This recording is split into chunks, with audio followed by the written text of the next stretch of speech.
কলাইগাঁৱত চাঞ্চল্যকৰ ঘটনা দুই পতি পত্নী বাথৰুমত চিপ লৈ আত্মহত্যা কলাইগাঁৱৰ বেলতলিত এই ঘটনা দুয়োৰে মৃত্যুৰ কাৰণ লিখি থৈ গৈছে টোকা দুয়োৰে আত্মহত্যা হ'ল নিজস্ব সিদ্ধান্ত কৰা নাই কাকো জগৰীয়া এই হাল পতি পত্নীৰ মৃত্যুৰ খবৰে জোকাৰি গ'ল কলাইগাঁও চহৰ উল্লেখযোগ্য যে অৱসৰপ্ৰাপ্ত শিক্ষক নৰেন্দ্ৰ শইকীয়া আৰু পত্নী দয়মন্তী শইকীয়াই মৃত্যুত ওচৰ চুবুৰীয়া হতবাক উক্ত ঘটনাৰ সন্দৰ্ভত ওদালগুৰি জিলা আৰক্ষী অধীক্ষকগৰাকীয়ে সাংবাদিকক কি ক'লে শুনকচোন কলাইগাঁৱৰ পৰা ভুৱন বনিয়াৰ ৰিপৰ্ট AIN লাইভ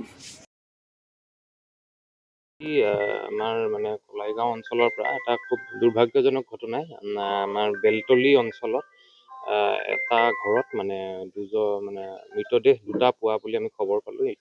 লগে লগে আমাৰ ছিনিয়ৰ অফিচাৰসকলো আহিলে, থানাৰ পৰাও ষ্টাফ আহিলে আৰু দেখা পোৱা গ'ল যে দুজন মানুহৰ মৃতদেহ পোৱা গৈছে, নৰেন্দ্ৰ শইকীয়া আৰু তেখেতৰ সহধৰ্মিনী দময়ন্তী শইকীয়া।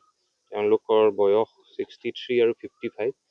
তেওঁলোকৰ একেটা কোঠাতে দুজনৰ মৃতদেহ পোৱা গ'ল আৰু তাৰপিছত ডিঙিটো ৰছী মাৰি থোৱা দেখা পোৱা গ'ল আৰু কাষতে কিছুমান পেষ্টিচাইডৰ বটলৰো আমি পোৱা গ'ল।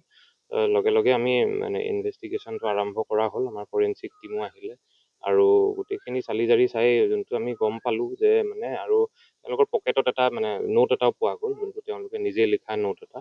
তাত দেখি পেলাই গোটেইখিনি গম পোৱা গ'ল যে এইটো এটা ছুইচাইডৰ ঘটনা। তেওঁলোকে নিজৰ ইচ্ছাৰে এটা এনেকুৱা এটা ষ্টেপ ল'লে আৰু যোনটো তেওঁলোকে নোটতো লিখিছে এইটো তেওঁলোকৰ আৰ্থিক অৱস্থা প্লাছ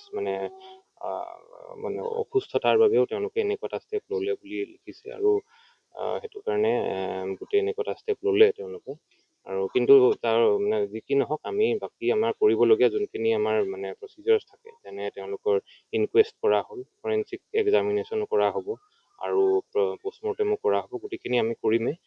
কিবা ধৰণৰ যদি বেলেগ এংগল যদিও এতিয়ালৈকে একো নাই, কিন্তু যদি আছে আমি সেইটো ফৰেনচিক তথ্যত ওলাব পিছত।